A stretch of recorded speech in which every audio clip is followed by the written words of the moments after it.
We are back with yet another Bleach Monday as the 10th episode of the 1000 Year Blood War arc has just been released. Now this week I'll be sharing my thoughts on episode 10 titled The Battle, which continues on with Unohana training Kimbachi within Muken, and then continuing with Ichigo and Renji visiting their next palace as they are introduced to the creator of the Zanpakuto, Uetsu Nimaya. This episode adapts material from chapters 522 and 523 that wasn't included in last week's episode, as well as adapting chapters 525 all the way up until the first page of chapter 528. Now in total this week we have 4.5 chapters worth of manga material, as once again the pacing with episode 10 is a lot slower and we have a lot of dialogue heavy portions that need to be adapted from the manga, as these sections involving Unohana explaining her sin and Kimbachi unleashing his full potential have a lot of text accompanying them. So without further delay, let's begin by discussing how the episode begins. Before the intro song, we see the first 3 pages of chapter 525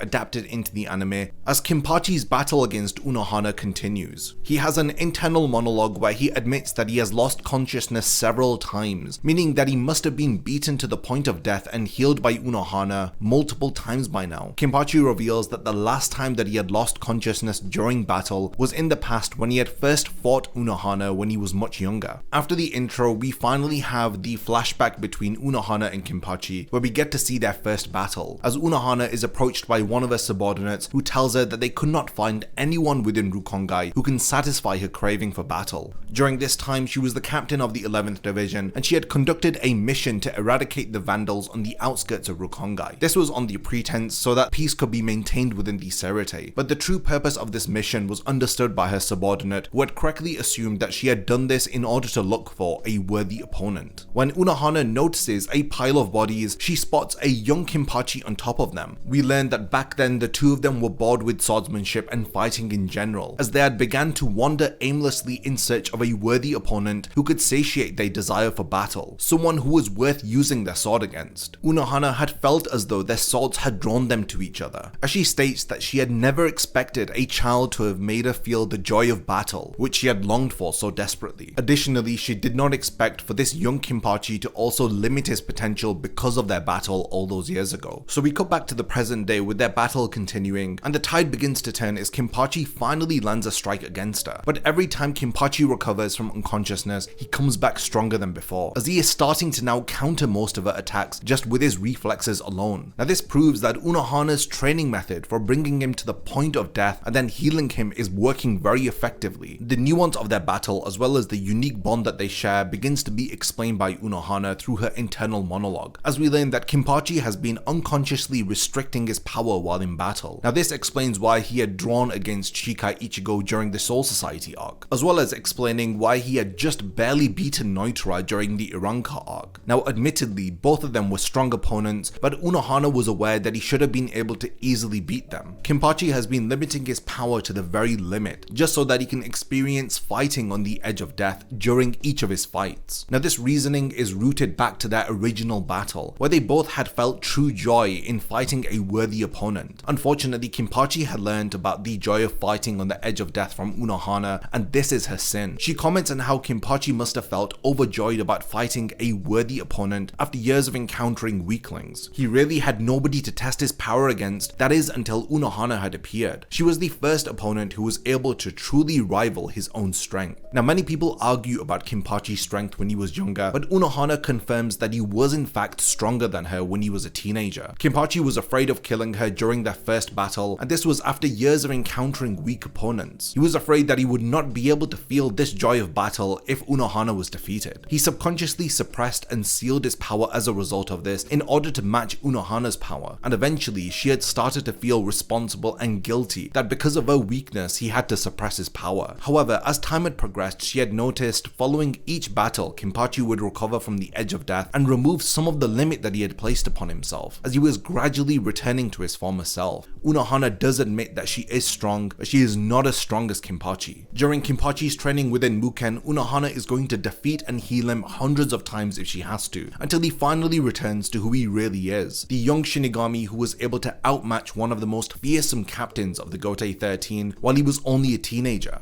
She cuts down Kimbachi, telling him to surpass her and to reach all new heights of power, but Kimbachi retaliates by cutting her down. Unohana begins to heal her injury as she reveals that she had learnt healing abilities so that she could prolong her battles. Now then, my favorite portion of this episode begins as she finally activates her Bankai Minazuki. I love how this is depicted in the anime, as we see this a bubbling, boiling red liquid emerge from her Zanpakuto. Upon the activation of her Bankai, the final stage of their battle commences, as we get some really nice anime exclusive scenes following her Bankai activation that really adds to the material within the manga, as her Bankai was really vague and we didn't really know what it did in the manga. But thanks to these stunning visuals, we can kind of appreciate and understand the power of her Bankai. With it activated, any injuries that the two of them sustain are instantly being healed, as we quickly understand that this is a Bankai used to not only inflict damage but to heal also, and this is so that she can prolong her battles and continue to feel that enjoyment against a worthy opponent. Once again, I have to compliment the anime as it does an incredible job of depicting her Bankai. The visuals here are incredible as it's all tinted in this red shade. For a long time within the manga, we had assumed that her Bankai had acidic properties, but the liquid here may be an analogy of how fluid her swordsmanship has become after having activated her Bankai, as she's battling so smoothly that it makes her opponent hallucinate and see her Zanpakuto as this thick red liquid. There's plenty of areas for speculation here, and I'm really glad that the anime added some exclusive scenes during this moment. Now that Kimbachi has gotten quite a lot stronger, he is starting to really enjoy their fight as he feels himself melting away, and this is possibly as a result of the liquid that is produced by Unohana's Bankai, but others have theorized that this is an hallucination, as the two of them are seen to be fighting in a skeletal form. Kimbachi also realizes that he has been asleep up until now, and he has daydreamed about fighting her over and over again, as he understands that thanks to her he is now experiencing the true joy of battle. The two wandering Shinigami who had felt alone without a worthy opponent begin to speak in an internal monologue, as Kimbachi tells her that he loves fighting so much that there is nothing he can do about it. Unohana responds by saying that he had learnt to limit himself so that he could continuously enjoy fighting even if the opponent was weaker than him. Contrastingly, Unohana had expressed her love for battle by learning to not only heal herself but her opponents so that her fights could be prolonged. Both of them have a very similar love for fighting, as she now understands that she had learnt to heal so that she could help Kimbachi to return to who he once was. There can be only one Kimbachi in any given era. In the past, she had renounced her title as Kimbachi while battling his teenage form. Even at that age, he had proven to her that he was worthy of inheriting this title. So from that moment on, Unohana had decided to nurture him with the tip of her Zanpakuto instead of killing him. After she is impaled by his Zanpakuto, she bids farewell to Kimbachi, referring to him as the only man in this world who had brought her true joy. She congratulates Kimbachi as her Zanpakuto falls to the ground, which deactivates her Bankai. Kimbachi is in utter disbelief that she is just going to die now. He grabs and pleads with her not to die as he hasn't had enough, and he begs for her to continue their fight. Unohana's final thoughts serve to reassure Kimbachi as she thinks that now that he has finally gained his strength back, he may perceive that his battles have become boring once again. But at present, he has very powerful opponents to face like the Quincy. And additionally, things are very different now, because he has strong allies that rival his power, and most importantly, Unohana reveals that he has now awakened a powerful partner who will fight alongside him. Everything that she has now given to him, as she finally passes down the title of Kimbachi, which she could not do back during their first battle. She encourages him to celebrate, as she feels happy to now pass away after fulfilling her purpose. Kimbachi can then suddenly hear something calling out to him, as the mysterious voice states that it has always been by his side longer than anyone, watching his every battle. This voice reveals itself to be his Zanpakuto, as for the first time he is able to hear it call out to him. Just as Unohana had revealed before being defeated, he has now awakened his connection to his Zanpakuto spirit. This of course takes us to the halfway point of the episode, as we now catch up with Ichigo and Renji as they arrive within Nimaya's palace. They are greeted by the eccentric creator of the Zanpakuto, but they quickly learn that Nimaya has been teasing them, as his assistant Mira takes them to Nimaya's real palace, which is a pretty disappointing small hut in the middle of nowhere. Things get serious as Renji and Ichigo enter into his hut as they learn that the women that they had seen in the false palace were all Zanpakuto. Nimaya is pretty surprised that the two of them could not distinguish between a soul and a Zanpakuto, as he states that this is because the two of them have neglected their Zanpakuto. He then smashes both of their blades into each other as they break apart, revealing that Zanpakuto which aren't loved curved are very brittle. Ichigo and Renji learn that they are surrounded by the anger of the Zanpakuto as we see the eyes of very mysterious creatures glistening in the darkness, as Nimaya introduces himself formally as the creator of the Zanpakuto, telling them that he doesn't make swords for scrubs. The creatures lunge towards Renji and Ichigo as Nimaya reveals that they are called Asahuchi, nameless Zanpakuto. Typically they are assigned to every Shinigami when they first enter within the academy, and they are formally given to them upon entering the Gotei 13. Each Shinigami is encouraged to eat, sleep, and spend as much time as possible with their Zanpakuto so that the essence of their soul can be imprinted upon their nameless blade. Now this is also done via countless hours of training, and this is how a Zanpakuto begins to take shape. We learn that Nimaya has pretty much created every single Asahuchi, which is more or less an embodiment of a Zanpakuto. Ichigo and Renji are being attacked by the Asahuchi because they are angry at the two of them. Nimaya alludes to both of them having used their blades as only tools and not having formed a proper bond with them, hence why they were so easily broken. Their intense training finally begins as Nimaya asks who is more superior, a Zanpakuto or a Shinigami. The episode concludes here as the outro song begins, but make sure you stick around for a fairly lengthy post-credit scene. During the post-credit scene, we cut back to Nimaya's palace as just about 3 days have passed, and we learn that Renji has successfully been able to submit an Asahuchi, but Ichigo on the other hand has failed, as Ichigo pleads with him that he can still continue since there was no time limit for this task. But Nimaya feels that no matter how hard or for how long he tries, he won't be accepted by one of the Asahuchi. He tells him that he is done, as he confirms that after 3 days, there's plenty of proof that Renji is a Shinigami, while in comparison Ichigo is not. He tells Ichigo that it's time for him to go home, as he is told to never come back to the Soul Society because it's a place for Shinigami, and at present, now that he doesn't have a Zanpakuto, he is no different to an ordinary human. He has no right to be here. Now this is effectively the second time in the series that Ichigo is rendered powerless. This is a feeling that in the past had made him sink into despair during the Fullbring arc. However, we are yet to see how he will respond to it this time around. Nimaya refuses to fix Zangetsu for him as he teleports him back to the human world. After he leaves, he says that Ichigo is just not there yet. He does not understand what it means to have come this far without a real Asahuchi. Now this is the first hint that something is off with Ichigo's Zanpakuto, and Old Man Zangetsu, who had claimed to be his Zanpakuto spirit, may not be telling him the full truth. So for this reason, in order to learn the truth, he needs to go back to his roots. He has to learn about his past, even if the truth of his past means that he loses his Shinigami powers. The final scene of episode 10 ends with Ichigo standing in front of Kurosaki Clinic in the pouring rain. We know that rain plays a significant thematic role within the story of Bleach. Several tragic events have taken place with the pouring rain, including the night that Ichigo's mother had died, the short Memories in the Rain story where Ichigo had first faced off against the Grand Fisher, as well as after Ichigo had lost his powers during the Fullbring arc and he had pleaded with Ginjo in the pouring rain to have his powers returned to him, and now he is stood in front of his home with the pouring rain after being told that he must return to his roots. Now this is the cliffhanger that episode 10 ends on, as we are teased with the title of the next episode, which is Everything But the Rain. Manga readers know exactly where the story is going, as we have eagerly been anticipating this next section of the story to be adapted into anime form, where Ichigo will finally learn the truth about his past. Episode 10 was another absolutely incredible one with amazing visuals that accompany a very faithful adaptation of the majority of Unohana's battle against Kimbachi, as we learn about the sin that she had committed and how she rectifies this as she uses her abilities to remove the limits on Kimbachi's power. I genuinely love this section of the story, and I've waited so long to see this epic battle in anime form, and all I can say is that I'm thoroughly blown away with the level of consistent quality from the 1000 Year Blood War arc anime adaptation. Unohana vs Kimbachi within the manga had left a lot of room for speculation, with most people wondering if Kimbachi was hallucinating during their battle, as well as being confused about the true power of Unohana's Bankai. Now my favorite portion of this episode was definitely seeing how Minazuki was depicted differently here. In addition to this, we got some anime exclusive clashes between Kimbachi and Unohana, which really helped to flesh out the fight slightly. As well as this epic battle between the two captains, we get to learn more about the creator of the Zanpakuto, as we learn about how the blades that each Shinigami carry are formed to uniquely match their wielder. While Ichigo may have been unsuccessful, this is the start of an internal journey for him that he goes on in order to become stronger, so that he is ready for the next invasion of the Quincy. Now there are some things that I disliked about this episode, and I think it would have been better better if they had started this episode with the comedic stuff at Nimayas Palace all the way up until Ichigo and Renji begin training with the Asahuchi. Then they could have cut to Kimpachi and Unohana's fight, and then wrapped up the episode with Ichigo being kicked out. Now the way that it was done in the anime is a little jarring, as we go from such an emotional battle to comedic goofing around with Nimaya. Speaking of jarring, I also find myself laughing at a lot of Nimaya's English, which just makes me forget about the tense first half of this episode. So yeah, the placement of some scenes could have been improved upon this week, I guess. Next week's episode is titled Everything But the Rain, and it's definitely going to be one to look forward to as we begin the final stretch to the end of the first court of the 1000-year Blood War arc. I genuinely can't believe how much time has flown by, as we are already on the 10th episode and we only have 2 more weeks of Bleach left, as it's just been announced that episode 12 and 13 will be airing as a 1-hour special on the 26th of December. We are going to be having more Bleach news this week, so make sure you stick around to the channel as a lot of Jump Festa Bleach news will be revealed. We may have updates on the second court of the anime, as well as a reveal about the Bleach manga Hell arc or even Burn the Witch season 2. Now, coming back to the episode, what were your thoughts about episode 10 titled The Battle? Did you enjoy Unohana's battle against Kimpachi? Did you think that they did justice to the explanation of Unohana's sin? Are you excited to see what will happen in next week's episode, where they will finally reveal some key details about Ichigo's character during the Everything But the Rain flashback arc? As always, I'll be back tomorrow with a complete manga versus anime comparison of this week's episode, so definitely stick around for that. And lastly, thank you for making it to the end of this video, and I can't wait to see you in my next Bleach video.